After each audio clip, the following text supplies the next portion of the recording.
ওয়াল আসরি ইন্নাল ইনসানা লাফি খুসর।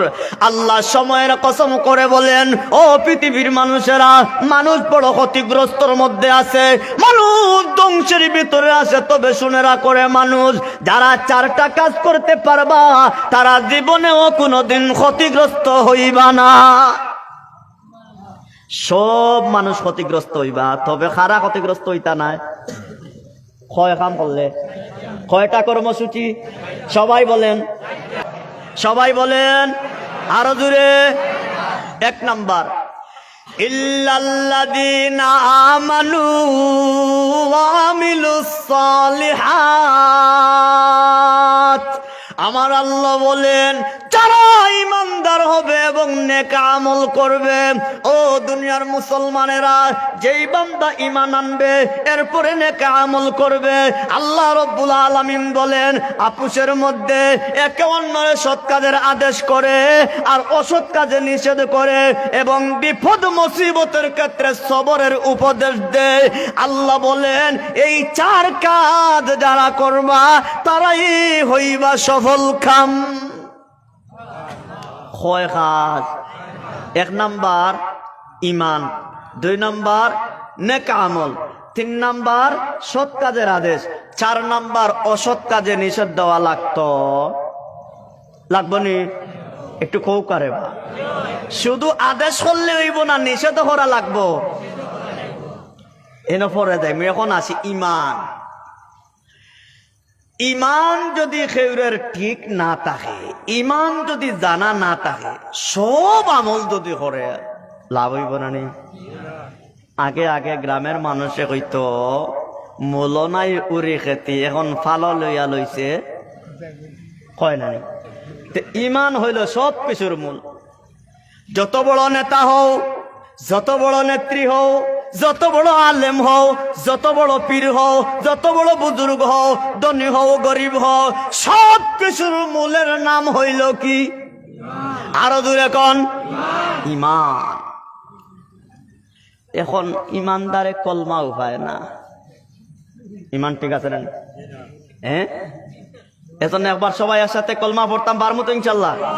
পড়ি, লা ইলাহা ইল্লাল্লাহু মুহাম্মাদুর রাসূলুল্লাহ। কোন বান্দা যদি দৈনিক এই কলমা 100 বার পড়ে, আল্লাহ কিয়ামতের মাঠে পূর্ণিমার চাঁদের মতো দবদবে আলোওয়ালা চেহারা বানাইয়া উঠাইবা। এই কলমা দৈনিক 100 বার পড়লে বা কাটে দেওয়া লাগবে না, খেরোর কোনো ট্যাক্স দেওয়া লাগবে না। এটা আমরা পড়তে অনেকে পারে না। লা ইলাহা ইল্লাল্লাহু মুহাম্মাদুর রাসূলুল্লাহ। আল্লাহ ছাড়া কোনো আরো দূরে কোন আল্লাহ ছাড়া। শুধু কলমা পড়লে না, অর্থ জানতাম হইব। আপনি এমনি কলমা পড়তেন, অর্থ পান না। হাদিস সাহেব কলমা পান না, বড় নেতা কলমা পান না। আবার নাহমাদু অনুসল্লি আলা কইবার লাগে পাগল আছে না নাই? হাই রে, আমার বড় আফসোস লাগে। এক জানাজা একটা বর্তমান সময়ে তৈয়ার করলেন, নেতা হলে যেমন রাজনীতির মঞ্চ বানাই দিল, আর আমরাও সিএনজির পিছনে মাইক একটা লাগাইয়া মানুষ রইদের মধ্যে জ্বলি যা, আর নেতা হলে এখানে বক্তব্য শুরু করছে। এটা বেদাত। জানাজার মাঠে জানাজা সামনে রাখে এত বক্তব্য দেওয়া শরীয়তে সমর্থন করে? এটা বন্ধ করার দরকার। পারবেন তো? তার আপনজন কেউ বা আলেম উলামা এতটুকু বলবে যে তার কাছে কেউ পাওন দাওন থাকলে বলেন। আল্লাহর হাবিব এইটাই করছে। আমরা এত লম্বা আলোচনার কি দরকার আছে? যাক, তো আমি যেটা বলতেছিলাম, ঈমানের কলমা লা ইলাহা ইল্লাল্লাহ, এর মানে আল্লাহ ছাড়া কোনো মাবুদ, আল্লাহ ছাড়া কোনো মাবুদ, আরো দূরে কোন আল্লাহ ছাড়া কোনো মাবুদ। আসমানের মালিক, জমিনের মালিক, রাতের মালিক, দিনের মালিক, তামাম পৃথিবীর মালিক। দিনকে বানায়, রাতকে বানায়, এটা বিশ্বাস রাখা লাগবে না। তাবলিগের মুরব্বীরা একটা কথা বড় সুন্দর কয়, খালেক সব পারে, মাখলুক কিছুই। খালেক মাখলুক ছাড়া পারে, বলে মালে মাখলুক খালিক ছাড়া কিছুই পারবে। এই মাত্র একটা শব্দ নিয়ে আপনি গভীরভাবে চিন্তা যদি করেন, বুঝবেন যে আল্লাহ ছাড়া কোনো পথ।